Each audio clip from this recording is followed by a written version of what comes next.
I never thought my own sister would hire private investigators to destroy my life. But there I was staring at an official letter demanding I prove my business success wasn't built on lies. Andrea had always been jealous, but this crossed every line imaginable. After cutting off my toxic family 2 years ago and building a thriving marketing consultancy, from absolutely nothing, she refused to believe I could succeed without their money. The investigation she launched to expose my supposed fraud would uncover truths that shocked everyone involved, including secrets that would destroy her own carefully constructed life and reveal the real criminal in our family. Growing up in Denver, Colorado, I learned early that love in the Harrison household came with conditions. My parents, Richard and Linda, owned a successful construction company and a real estate portfolio that provided them with an upper-middle-class lifestyle. Our 2-story brick home in Lakewood sat on a quiet cul-de-sac where manicured lawns and luxury vehicles spoke of financial comfort. But inside those walls, favoritism ruled with an iron fist. Andrea, 3 years older than me, could do no wrong. When she brought home mediocre grades, my parents celebrated her effort. When I earned straight A's, they reminded me that intelligence meant nothing without social skills. Andrea's tantrums were dismissed as passionate expressions, while my quiet moments were criticized as antisocial behavior. She received a brand new Honda Civic for her 16th birthday, while I worked part-time at a local coffee shop to save for a used bicycle. The pattern continued through high school and college. Andrea attended the University of Colorado on our parents' dime, living in sorority housing and changing her major 4 times before settling on pre-law. I earned a partial scholarship to Colorado State University for marketing, working 25 hours weekly at a campus bookstore to cover remaining expenses. When Andrea struggled with the LSAT, my parents hired an expensive private tutor. When I needed help with textbook costs, they suggested I apply for more student loans. Law school brought more of the same. My parents funded Andrea's education at the University of Denver, including her downtown apartment and monthly allowance. They attended her graduation ceremony with pride, showering her with expensive gifts and promises of career connections. When I graduated with honors and a job offer from a local marketing firm, they mentioned it briefly over dinner before returning to discussions about Andrea's bar exam preparation. The breaking point came during Thanksgiving 2 years ago. I had just ended my engagement to Derek after discovering his gambling addiction and mounting debt. Heartbroken and financially drained from covering his mistakes, I arrived at my parents' house hoping for emotional support. Instead, I found myself the target of a coordinated attack. "Well, Kaylee, another failure to add to your collection," Andrea announced as we sat around the dining room table laden with turkey and side dishes. "First, you can't maintain a decent GPA, then you settle for that dead-end marketing job, and now you can't even keep a man interested long enough to make it down the aisle." My mother nodded sympathetically. "Honey, maybe you're just too picky. Derek seemed like such a nice boy and he came from a good family. Perhaps you could work things out if you tried harder." "He gambled away $8,000 of my savings," I said quietly, hoping they would understand the magnitude of his betrayal. My father set down his fork and looked at me with disappointment. "Money problems can be solved, Kaylee. Relationship problems are usually about communication and compromise. Maybe if you had been more supportive instead of so judgmental, he wouldn't have felt the need to escape through gambling." The table fell silent except for Andrea's barely concealed laughter. She reached across to pat my hand with mock sympathy. "Don't worry, sis. Not everyone is meant for success in love or career. Maybe you'll find your calling eventually, though time is running out." That night, I packed my belongings and drove away from Denver with $5,000 from my emergency fund and a determination to never again subject myself to their emotional abuse. I chose Austin, Texas for its thriving business community and affordable living options. My studio apartment near downtown cost $800 monthly, leaving me enough money to survive while building something meaningful. The first year tested every ounce of my resilience. I survived on peanut butter sandwiches and instant oatmeal, sleeping on an air mattress, while slowly acquiring basic furniture from thrift stores. My business started with cold calls to local restaurants and retail shops offering social media management services at rates barely above minimum wage. I worked 18-hour days learning advanced marketing techniques through online courses and industry publications. Slowly, my client base grew. A taco truck owner saw his sales increase 30% after I redesigned his social media strategy. A vintage clothing boutique doubled their online revenue following my influencer collaboration campaign. Word spread through Austin's tight-knit business community about the young marketer who delivered results without corporate overhead costs. After 18 months of relentless effort, I moved into a one-bedroom apartment in South Austin. My furniture remained modest, but I owned a reliable Honda Accord and maintained a growing savings account. The Harrison Marketing Group now served 12 regular clients, including 3 restaurant chains expanding across Texas. My monthly revenue reached $8,000 with operating expenses under $2,000. I thought my family had forgotten about me entirely until the letter arrived on a Tuesday morning in March. The official letterhead read, "Denver Investigative Services," and the content made my blood run cold. Dear Ms. Harrison, we are conducting a financial investigation on behalf of our client regarding potential fraudulent business activities. You are hereby requested to provide complete financial documentation, including bank statements, client contracts, and proof of income sources for the period of January 2021 through present. Failure to comply within 14 days may result in formal legal proceedings. My hands trembled as I read the letter twice, then 3 times. Someone had hired investigators to examine my business finances, and the timing suggested family involvement. I immediately called the number listed, reaching a receptionist who refused to identify their client or explain the investigation's purpose. They only repeated the demand for financial records and emphasized the 14-day deadline. That afternoon brought the first sign of how far this attack would reach. My largest client, Texas Burger Express, called with concern in his voice. "Kaylee, I received a strange phone call today from some investigative company. They were asking questions about your contract with us and whether we verified your business credentials. What's going on?" My stomach dropped as I realized the investigators weren't just demanding documentation from me. They were actively contacting my clients, potentially damaging relationships I had spent months building. The attack on my life had officially begun. The magnitude of what I had accomplished in Austin became clear only when I gathered the requested financial documentation. Sitting in my apartment with 2 years of bank statements, contracts, and business records spread across my dining table, I felt proud of the empire I had constructed from nothing but determination and skill. My journey began with research into Austin's business landscape. I identified gaps in digital marketing services for small and medium-sized enterprises, particularly restaurants and retail establishments, struggling to navigate social media advertising. Armed with knowledge from marketing courses and industry certifications I earned during late-night study sessions, I crafted service packages that delivered measurable results at affordable prices. The taco truck owner Miguel Contreras became my first success story. His family business operated from a converted Airstream trailer, serving authentic Mexican cuisine to construction workers and college students. Miguel's previous attempts at social media marketing consisted of poorly lit food photos posted irregularly on Facebook. I proposed a comprehensive strategy, including professional food photography, strategic Instagram campaigns, and targeted Facebook advertising. Within 6 weeks, Miguel's daily sales increased from $300 to $450. Lines formed regularly during lunch hours, and customers began traveling from across Austin to sample his famous carnitas tacos. The transformation caught the attention of other food truck operators, leading to referrals that expanded my client base throughout the mobile food industry. My second major breakthrough came through Lisa Chen, who owned Vintage Vibes, a clothing boutique specializing in 1970s and 80s fashion. Her brick-and-mortar store attracted steady local traffic, but online sales remained stagnant despite her extensive inventory. I developed an influencer partnership program, connecting Lisa with Austin fashion bloggers and University of Texas style enthusiasts.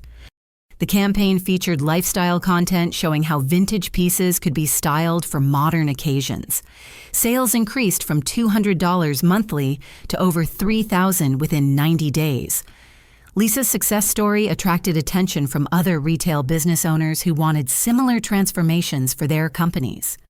As my reputation grew, I refined my service offerings and increased rates accordingly.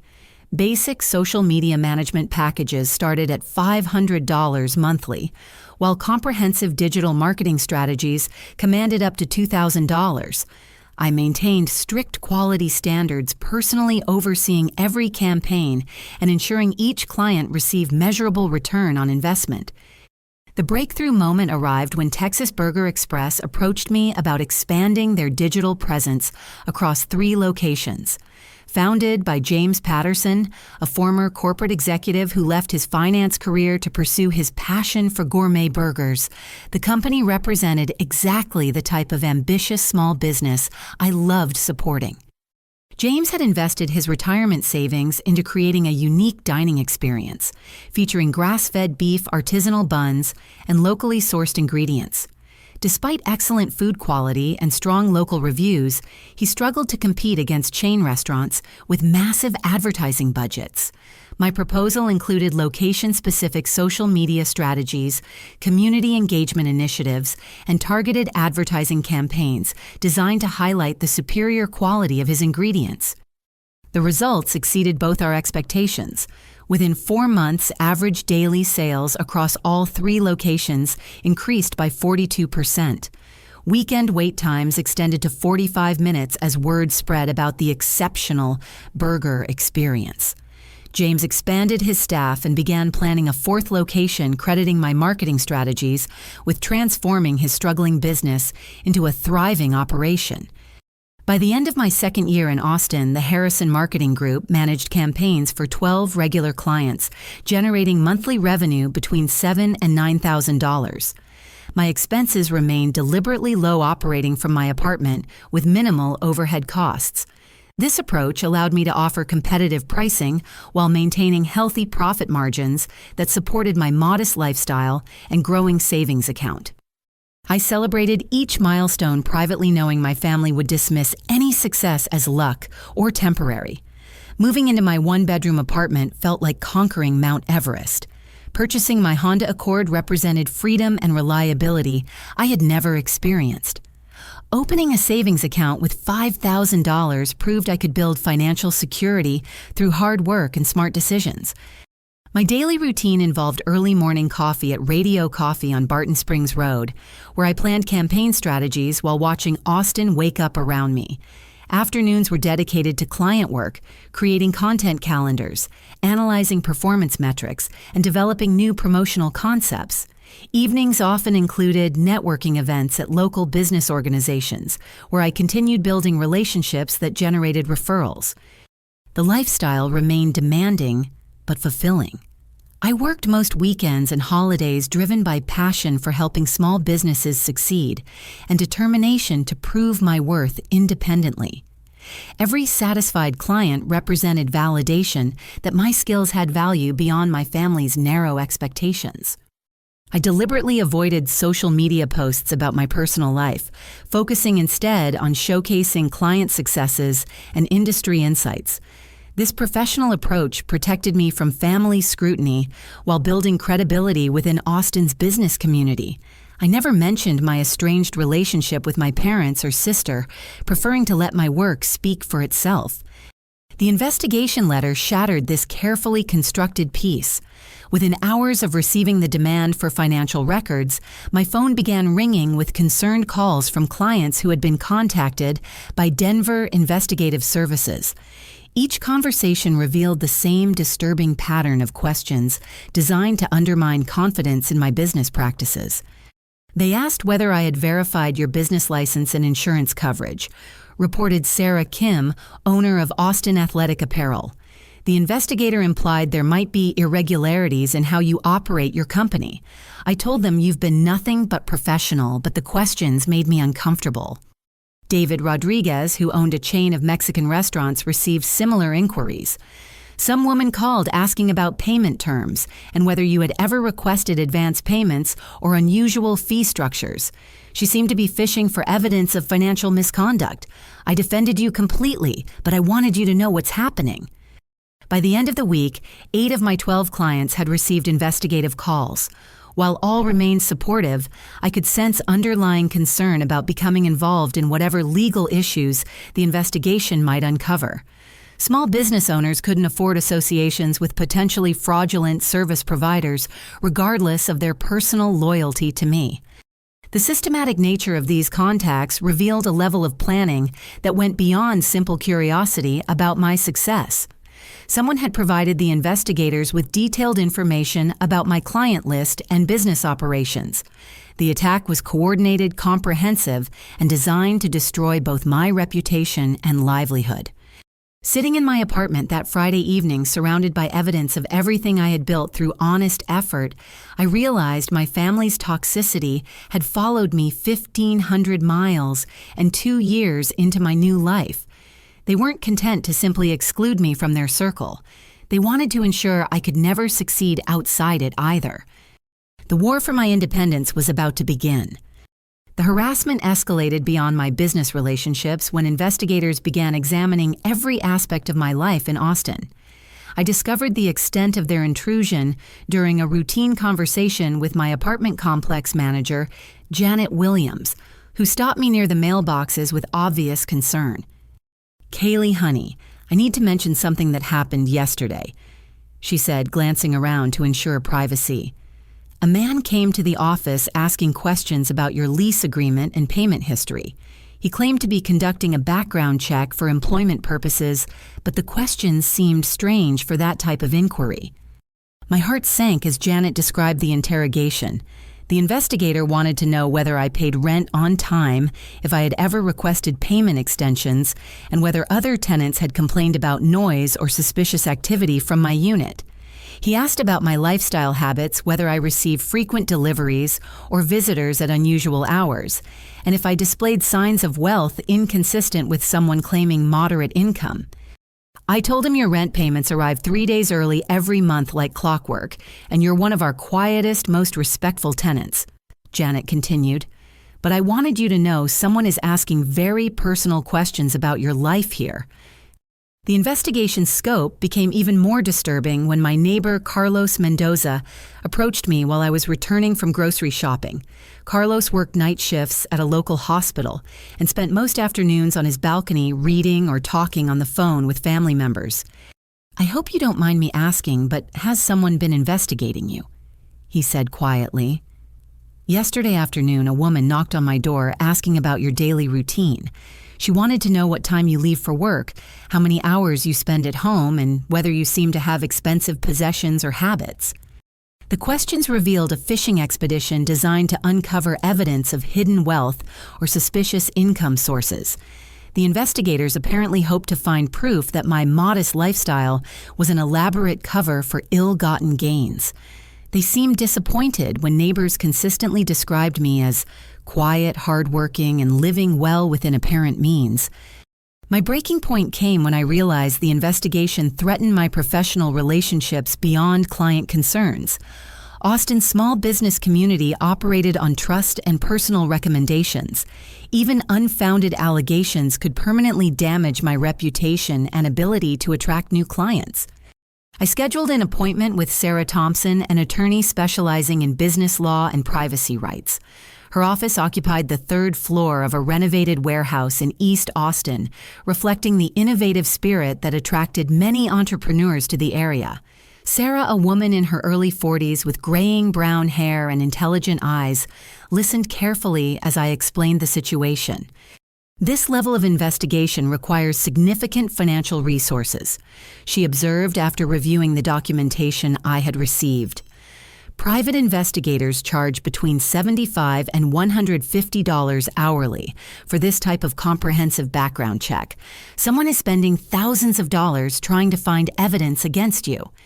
Sarah's analysis revealed several concerning aspects of the investigators' approach. First, they had no legal authority to demand financial records from me or my clients. Their threatening letters suggested potential consequences for non-compliance, but those consequences had no basis in law. Second, their contact with my business relationships potentially constituted tortious interference, a civil violation that could result in liability for damages. The pattern suggests someone believes you committed fraud involving family money or business assets, Sarah explained. The investigators are building a case for potential criminal charges, which means whoever hired them has made serious accusations to law enforcement or regulatory authorities. This revelation prompted Sarah to file formal requests for information about any complaints or investigations involving my business activities. Within 10 days, we received disturbing news from the Colorado Attorney General's office and the Denver Police Department. Andrea had filed a formal complaint alleging that I embezzled money from my father's construction company to fund my Austin business venture. The complaint painted me as a manipulative criminal who stole over $50,000 through falsified invoices and unauthorized access to company accounts. According to Andrea's sworn statement, I had used my brief employment at Harrison Construction during college summers to learn the accounting system, then continued accessing it remotely after moving to Austin. She claimed the stolen money funded my lifestyle and business startup costs, making my success story a complete fabrication. Reading Andrea's detailed accusations felt like being punched in the stomach repeatedly. She had constructed an elaborate narrative explaining how I supposedly committed these crimes, including specific dates, amounts, and methods. Her statement included references to bank deposits that allegedly corresponded with missing company funds, creating a timeline that seemed plausible to anyone unfamiliar with the true facts. The most devastating aspect was learning that Andrea had convinced our parents of these accusations. According to the police report, Richard and Linda Harrison supported their daughter's complaint and provided investigators with access to company financial records. They believed their younger daughter had betrayed the family's trust and stolen money that rightfully belonged to them. This explains the comprehensive nature of the investigation, Sarah noted grimly. If law enforcement agencies are involved, the investigators have broader authority to examine your life and business activities. They're building a case for potential prosecution. My world felt like it was collapsing as I grasped the full scope of Andrea's attack. She hadn't simply hired private investigators to satisfy her curiosity about my success. She had orchestrated a systematic campaign to have me arrested and prosecuted for crimes I never committed. The investigation was designed to gather evidence supporting her false narrative, potentially sending me to prison for years. That evening, I sat in my apartment staring at financial records that proved my innocence, but wondering if anyone would believe them. Every dollar I had earned came from legitimate client work, documented through contracts, invoices, and bank transactions. I had never worked for my father's construction company beyond occasional summer jobs during college tasks that involved filing papers and answering phones rather than handling finances. The cruelest irony was that my family's rejection had motivated me to succeed completely independently. I had deliberately avoided any connection to their money or business relationships, determined to prove my worth through my own efforts. Now that independence was being twisted into evidence of criminal behavior. Sleep came fitfully as I realized this was only the beginning. Andrea had initiated a legal process that could destroy everything I had built, regardless of the truth. Even if I ultimately proved my innocence, the investigation itself could ruin my business relationships and professional reputation. She had found the perfect weapon to attack my new life while positioning herself as the heroic family member exposing criminal behavior. The next morning brought another disturbing development. 2 of my smaller clients called to terminate their contracts, citing concerns about potential legal issues affecting my business. While they expressed personal support and belief in my integrity, they couldn't risk association with ongoing criminal investigations. As I watched months of hard work evaporate due to Andrea's lies, I realized she had achieved exactly what she intended. Whether I was ultimately charged with any crimes became irrelevant if the investigation itself destroyed my livelihood and forced me back into financial dependence on family support. But Andrea had made one critical mistake in her rush to destroy my success. She had underestimated my determination to fight back and my willingness to uncover the truth about why she was so desperate to prove I was a criminal. Working with attorney Sarah Thompson, I made the decision to launch my own investigation rather than simply defending against Andrea's accusations.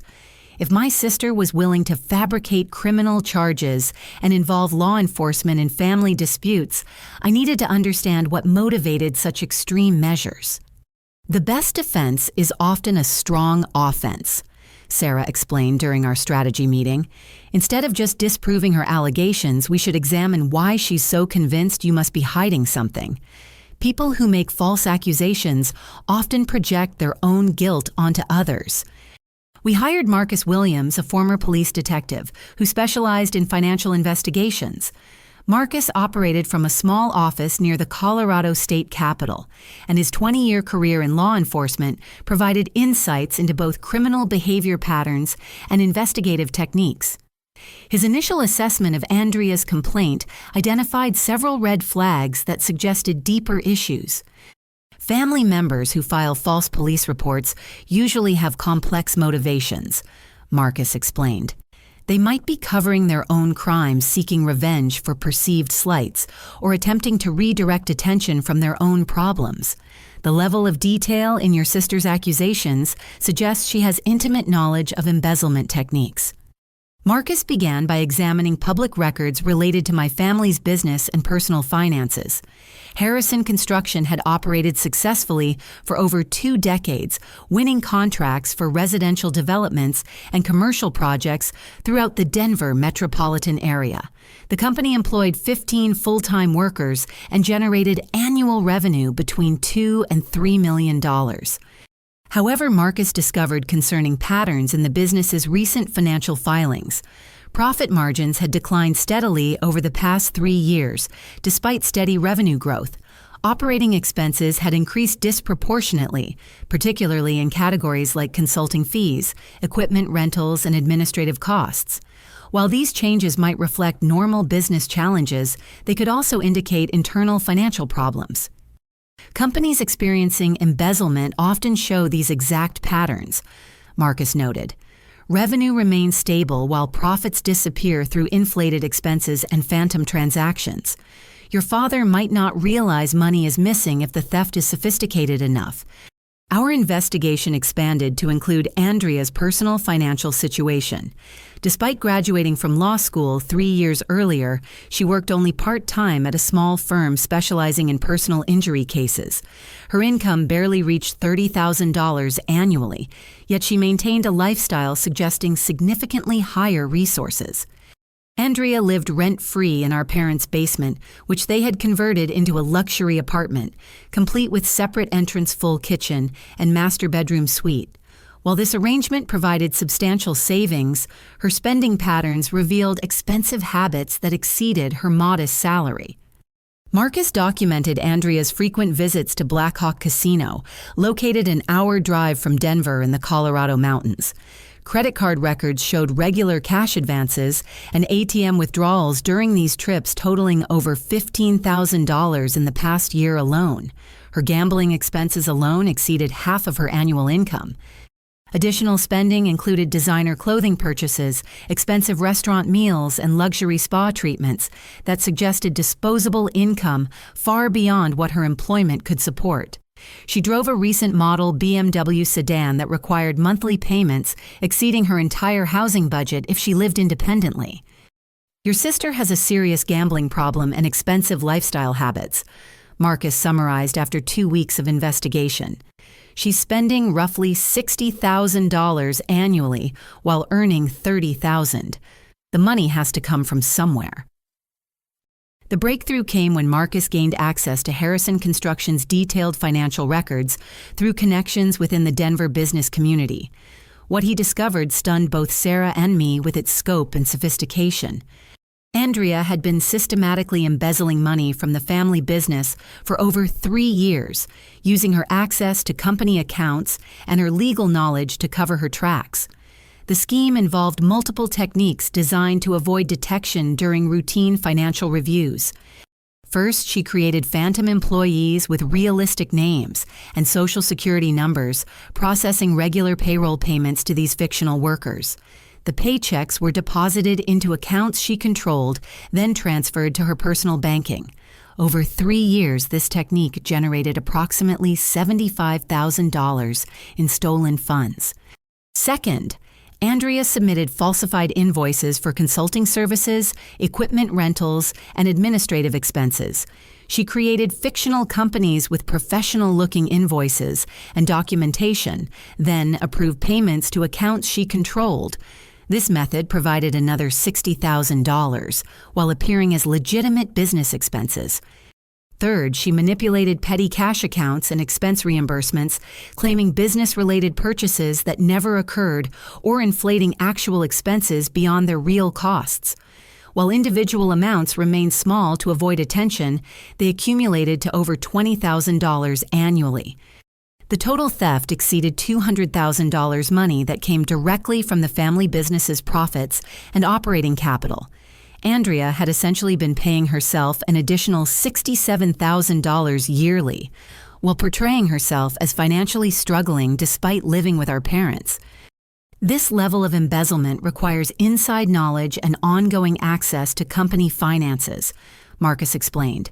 Your sister used her position as the favored child to gain your father's trust with business operations, then systematically robbed him while he was protecting her from any scrutiny. The most disturbing discovery was Andrea's attempt to frame me for her crimes. She had created several falsified documents suggesting I had received payments from Harrison Construction during periods when I lived in Austin. Using her legal skills and access to company letterhead, she forged contracts and invoices, indicating I provided marketing services to the business remotely. These fabricated documents served 2 purposes. They created apparent evidence supporting her embezzlement allegations against me, and they provided cover stories explaining some of the missing money. If questioned about phantom payments, she could claim they represented legitimate transactions with her sister's marketing company. She planned to destroy your reputation while using you as a scapegoat for her own crimes, Sarah observed with disgust. If her criminal complaint had succeeded, you might have been prosecuted for embezzlement while she continued stealing from your family. The evidence Marcus gathered was overwhelming and undeniable. Bank records, document analysis, and witness statements created a comprehensive picture of Andrea's criminal activities. Her gambling addiction and expensive lifestyle provided clear motivation for the thefts, while her access to family business operations provided the opportunity to commit them. As I reviewed the documentation proving my sister's betrayal, I felt a mixture of vindication and heartbreak. My success in Austin was completely legitimate, built through honest work and determination rather than stolen money. However, learning that Andrea had spent years robbing our parents while manipulating them into believing I was the criminal created a pain deeper than anything she had previously inflicted. The investigation also revealed why Andrea was so desperate to prove my success was fraudulent. If my father discovered his missing money and began investigating the theft, she needed someone else to blame. By convincing our parents that I had stolen from the business, she redirected their anger while positioning herself as the loyal child who exposed criminal behavior. Your sister created the perfect crime, Marcus noted grimly. She stole hundreds of thousands of dollars, then convinced the victims to file criminal charges against the one person who could never have committed the theft. If you hadn't fought back, she might have gotten away with everything. Now we face the challenge of exposing Andrea's crimes while protecting my parents from the devastating realization that their favored daughter had betrayed them completely. The truth would shatter their family mythology and force them to acknowledge years of enabling destructive behavior while rejecting their honest child.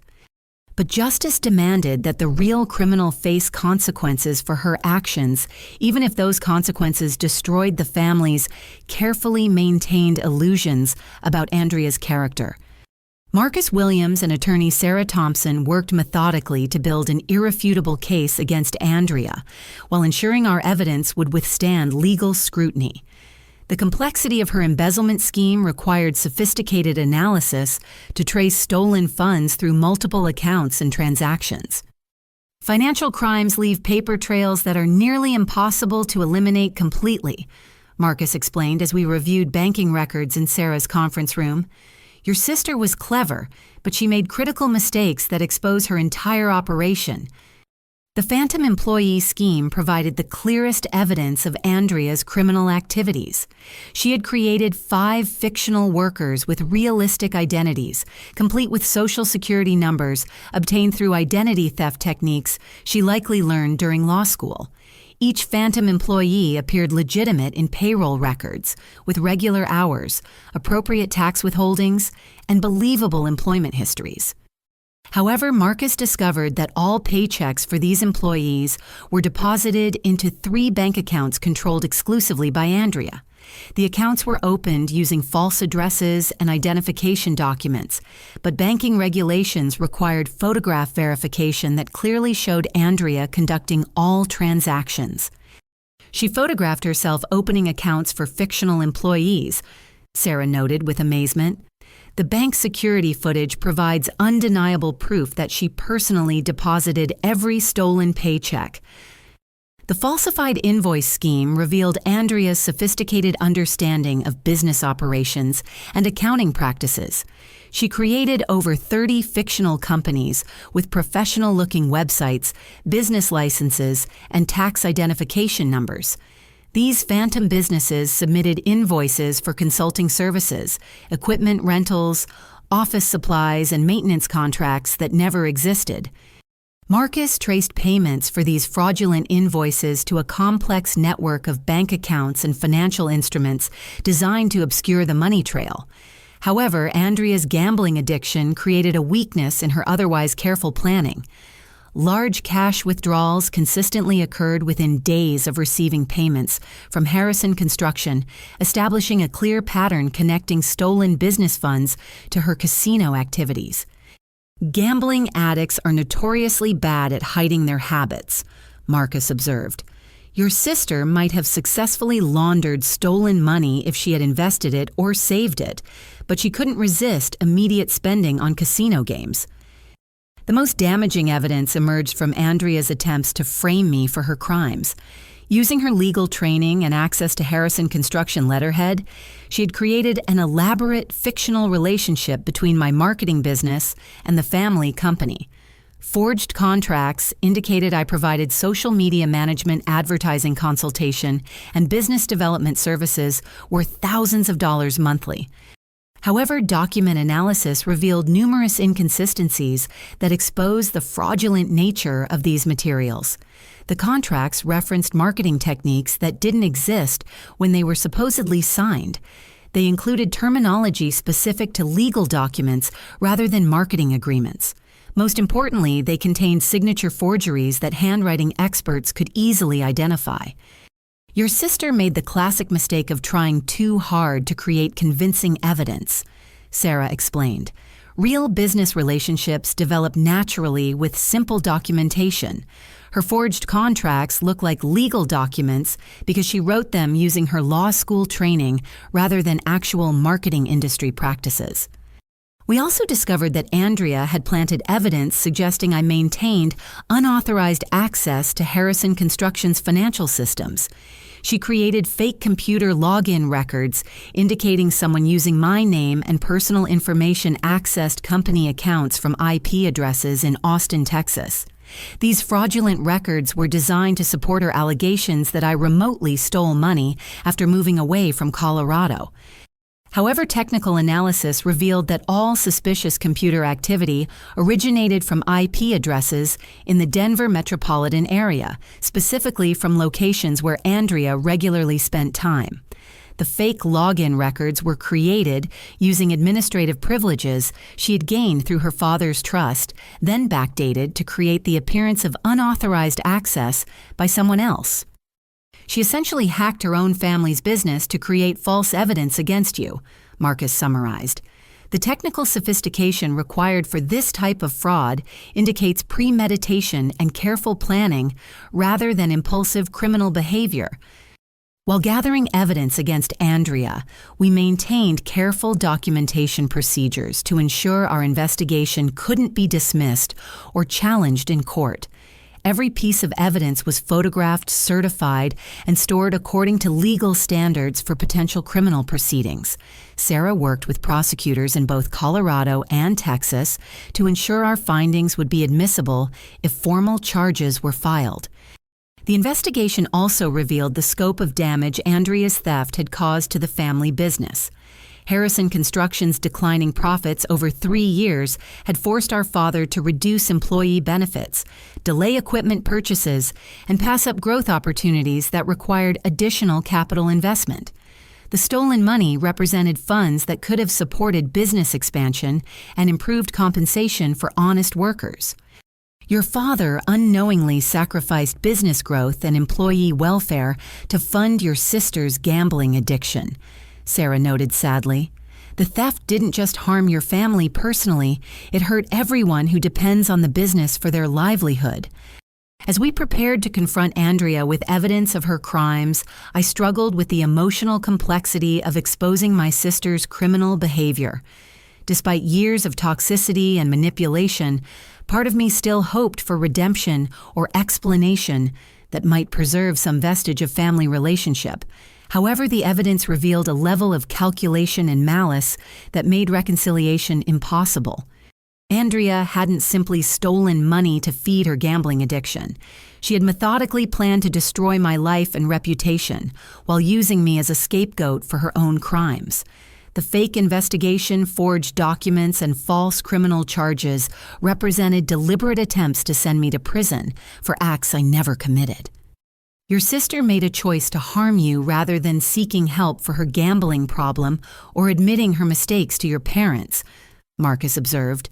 This wasn't an impulsive crime of opportunity. It was a calculated campaign to destroy your life while protecting herself from consequences. The moment of truth approached as we finalized preparations for confronting my family with evidence of Andrea's betrayal. The revelation would shatter their worldview and force them to acknowledge years of favoritism that enabled criminal behavior while rejecting their honest daughter. But justice demanded that the real criminal face consequences for her actions, regardless of the pain that truth might inflict on everyone involved. Andrea had chosen to weaponize family relationships and legal systems against me. Now she would face the consequences of those choices. Our evidence was overwhelming, undeniable, and devastating. The confrontation would determine whether my family chose truth and justice over their comfortable illusions about Andrea's character. Returning to Denver after 2.5 years felt surreal as I drove through familiar neighborhoods that now seemed like scenes from someone else's life. Marcus Williams and Sarah Thompson accompanied me for the confrontation we had scheduled under the pretense of responding to Andrea's criminal allegations. My parents expected to hear my confession and apology. Instead, they would learn the shocking truth about their favored daughter's betrayal. We arranged to meet at my parents' house on a Saturday afternoon when Andrea would be present. The setting felt appropriate for exposing secrets that had festered within those walls for years. The same dining room where Andrea had humiliated me during that devastating Thanksgiving would now witness her downfall. Richard and Linda Harrison appeared older than I remembered, with new lines around their eyes and gray threads in their hair. The stress of believing their daughter was a criminal had clearly taken a toll despite their conviction that I deserved whatever consequences awaited me.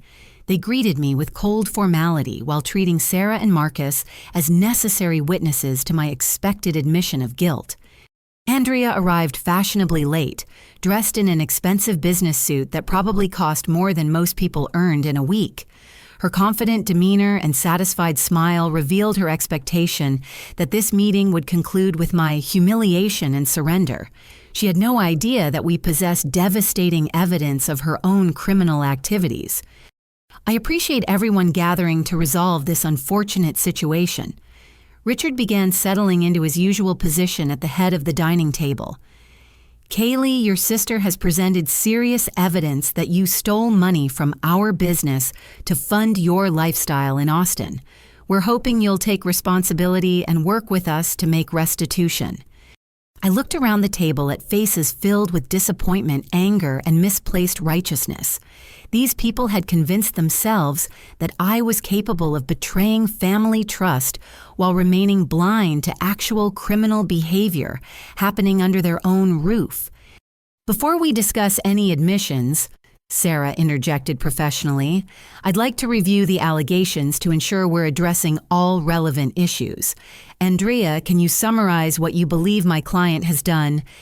Andrea straightened in her chair, clearly relishing the opportunity to present her case before an audience. Kaylee used her access to our family business computers to steal over $50,000 through falsified invoices and unauthorized transactions. She created fake marketing contracts to justify payments to her personal accounts, then used that stolen money to start her business in Austin. Her presentation was smooth and confident, delivered with the practiced skill of someone trained in legal advocacy. She referenced specific dates, amounts, and transaction methods with impressive detail. Anyone hearing her accusations without knowledge of the true facts would find her version convincing and well documented. That's quite an accusation, Sarah responded calmly. Do you have evidence supporting these claims? Andrea smiled triumphantly as she produced a folder containing the forged documents she had created to frame me. I have copies of the fraudulent contracts. Kaylee created bank records showing suspicious deposits to her accounts and computer logs proving she maintained unauthorized access to our business systems after moving to Texas. She spread the fabricated evidence across the dining table with obvious satisfaction, pointing out details that seemed to support her narrative. My parents examined the documents with growing anger, believing they were seeing proof of my betrayal and criminal behavior. These documents appear quite comprehensive, Sarah acknowledged, studying the forged contracts carefully. However, I have some questions about their authenticity and the investigation that uncovered them. The atmosphere in the room shifted as Sarah began methodically dismantling Andrea's case. She pointed out anachronisms in the contracts, noting references to marketing techniques that didn't exist when the documents were supposedly created. She highlighted inconsistencies in formatting and language that revealed their fraudulent nature. These contracts were clearly created by someone with legal training rather than marketing expertise, Sarah observed. The terminology and structure are completely inappropriate for actual business relationships in the digital marketing industry. Andrea's confidence began wavering as Sarah continued her analysis, but she maintained her composure through years of practice manipulating family dynamics. Maybe Kaylee used legal language because she was trying to sound more professional than she actually is. That doesn't prove the contracts are fake.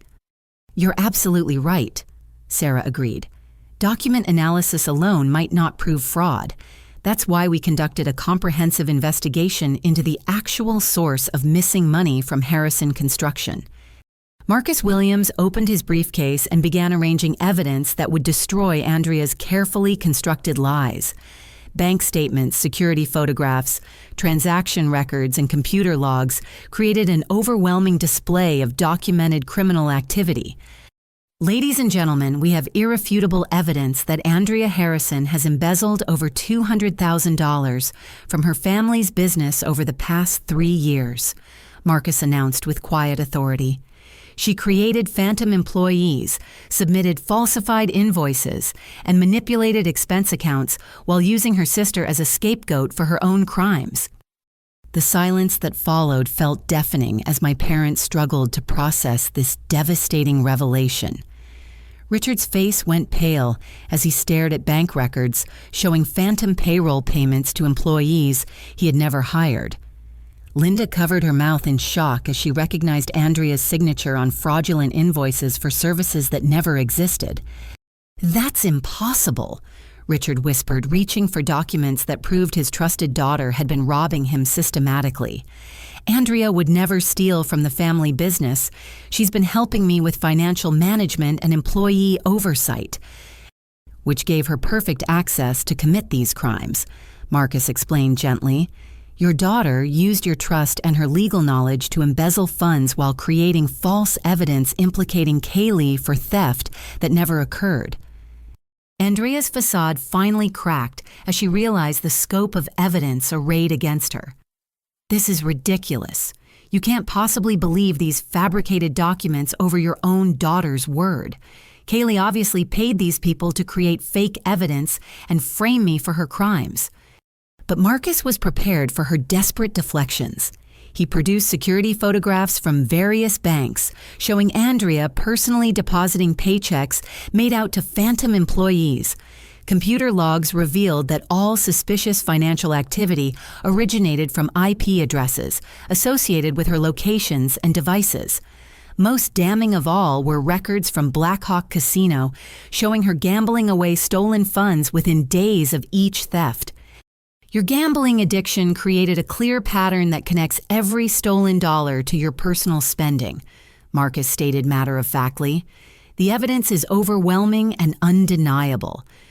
My father sat in stunned silence as he reviewed documentation, proving his older daughter had betrayed his trust while manipulating him into believing his younger daughter was a criminal. The realization that he had enabled Andrea's crimes while rejecting my honest success created visible anguish that was painful to witness. Linda began crying as she understood the implications of Andrea's deception.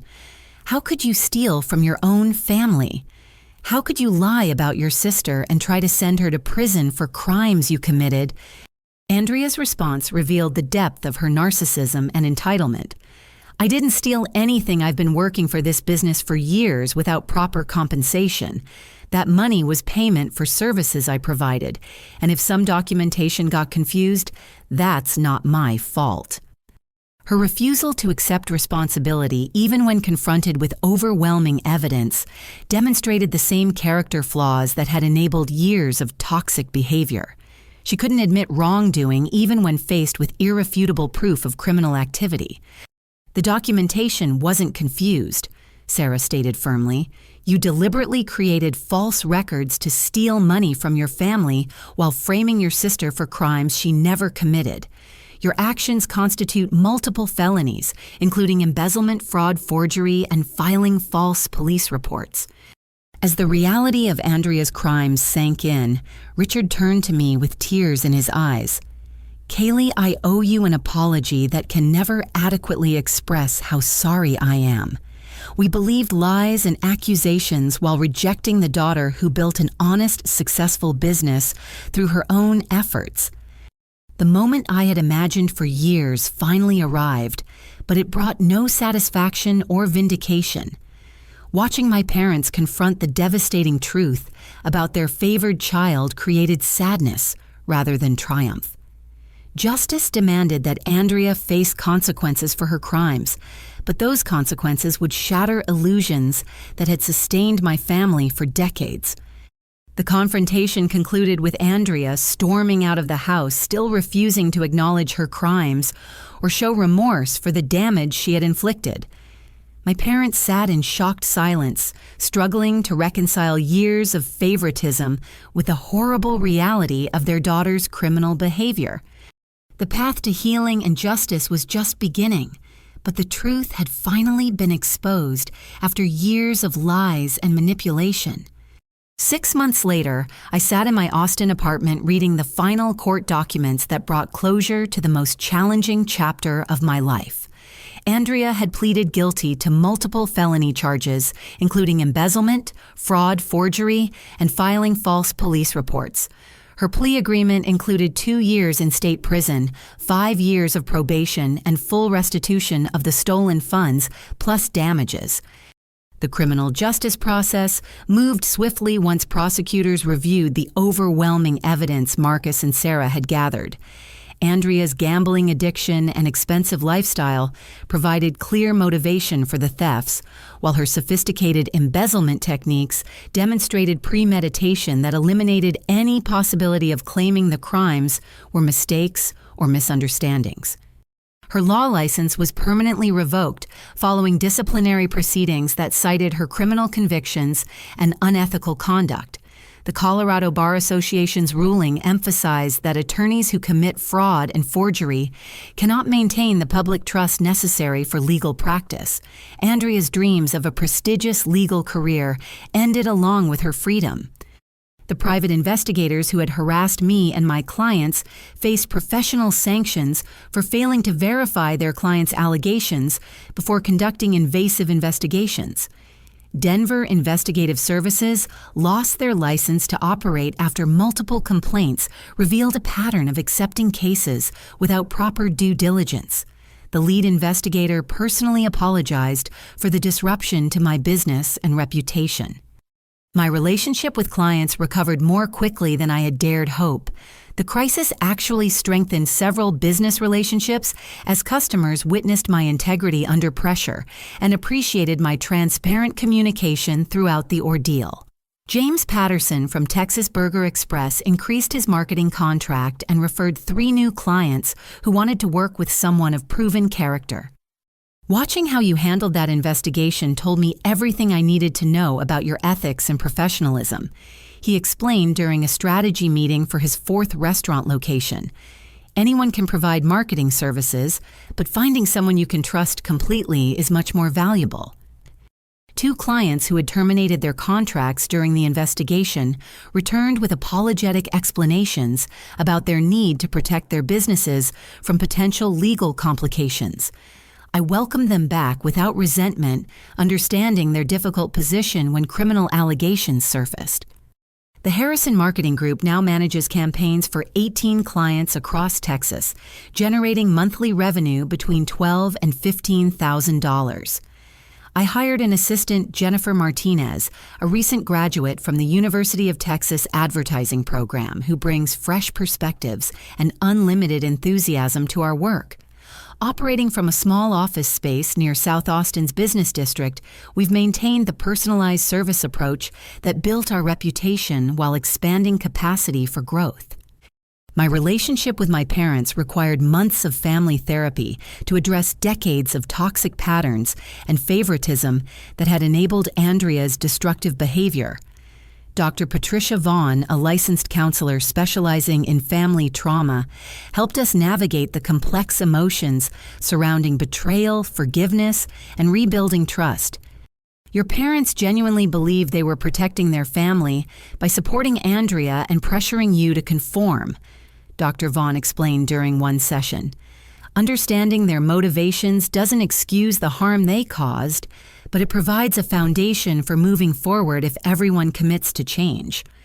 Richard and Linda attended weekly therapy sessions for 4 months, working to understand how their parenting choices contributed to Andrea's sense of entitlement and criminal behavior.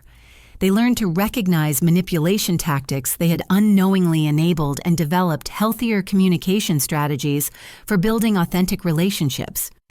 My father made a public statement to extended family members, acknowledging that he had wrongly accused me of theft while defending Andrea's criminal behavior. Several aunts and cousins reached out with apologies and invitations to rebuild relationships that had been damaged by Andrea's lies. While some family connections remained strained, others grew stronger through honest conversations about past mistakes and future expectations. The process wasn't easy or quick. There were setbacks, arguments, and moments when reconciliation seemed impossible. However, my parents demonstrated genuine remorse for their past treatment and consistent effort to change ingrained patterns. They visited Austin twice, meeting my friends and seeing firsthand the life I had built through honest work and determination. "I'm proud of what you've accomplished here," my father said during their second visit, watching me conduct a strategy meeting with local business owners. "You succeeded not because of family connections or inherited advantages, but through your own skills and character. That's something Andrea never learned to value." The financial impact of Andrea's crimes extended beyond immediate theft to long-term damage to Harrison Construction's reputation and operations. Several major clients terminated contracts after learning about the embezzlement, concerned about the company's internal controls and management oversight. My father spent months rebuilding trust with remaining customers while implementing new financial safeguards. However, the crisis also motivated positive changes that strengthened the business over time. Richard hired a professional accounting firm to manage payroll and expense processing, eliminating opportunities for future theft. He established clear procedures for financial oversight and removed family members from positions requiring fiduciary responsibility. The company's recovery attracted new clients who appreciated the transparency and accountability measures Richard implemented. Within a year, Harrison Construction had regained lost revenue and expanded into commercial projects that provided better profit margins than residential work. I established a scholarship program for young women starting businesses. Without family financial support funding, 2 recipients annually through profits from my growing company. The program provides mentorship, business training, and startup capital for entrepreneurs who demonstrate determination to succeed independently. Building something meaningful requires more than money. I told the first scholarship recipients during their orientation session, it requires resilience, integrity, and willingness to learn from both success and failure. Those qualities can't be inherited or stolen. They must be developed through experience and commitment. The scholarship program connected me with inspiring women who reminded me why independence and self-reliance matter more than family approval or inherited advantages. Their stories of overcoming obstacles and pursuing dreams, despite limited resources, reinforced my belief that authentic success comes from internal motivation rather than external validation. Looking back on this experience, I realized that Andrea's attack on my life inadvertently provided the validation I had always sought. Her desperate attempt to prove my success was fraudulent, instead demonstrated that my achievements threatened her self-image so profoundly that she was willing to commit serious crimes to undermine them. The investigation forced me to document every aspect of my business operations, creating a comprehensive record of legitimate success built through honest effort. While the process was painful and disruptive, it eliminated any lingering doubts about my abilities or worthiness of the life I had created. The most valuable lesson emerged from understanding that toxic family relationships often reflect the perpetrator's own insecurities and failures rather than any deficiency in their targets. Andrea's jealousy and criminal behavior revealed her character, not mine. My parents' favoritism reflected their own biases and weaknesses, not my inherent unworthiness of love or support. Today, I wake up each morning in a home I earned running a business I built surrounded by relationships I chose based on mutual respect and shared values. The peace that comes from living authentically without pretense or apology represents success that cannot be stolen, manipulated, or undermined by others. Andrea sits in a Colorado state prison serving time for crimes motivated by jealousy and enabled by a sense of entitlement that ultimately destroyed her life. While I feel sadness for the family relationships that were damaged beyond repair, I also feel gratitude for the clarity that emerged from surviving her worst intentions. Sometimes the people who try to destroy us instead reveal our own strength and resilience. Andrea's betrayal taught me that I could survive anything and rebuild from whatever remained. That knowledge provides confidence and security no amount of family approval could ever match. The truth may be painful, but it ultimately sets everyone free to live authentically and build relationships based on honesty rather than illusion. Justice may be delayed, but it eventually emerges when we have the courage to fight for it.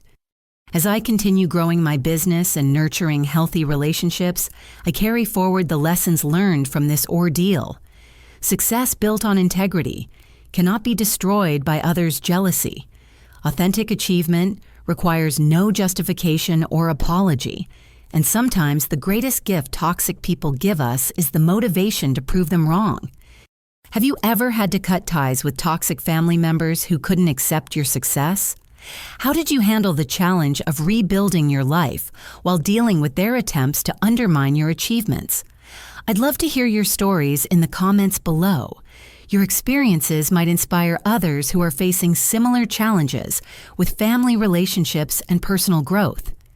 If this story resonated with you, please like this video and subscribe to hear more stories about overcoming family toxicity and building authentic success.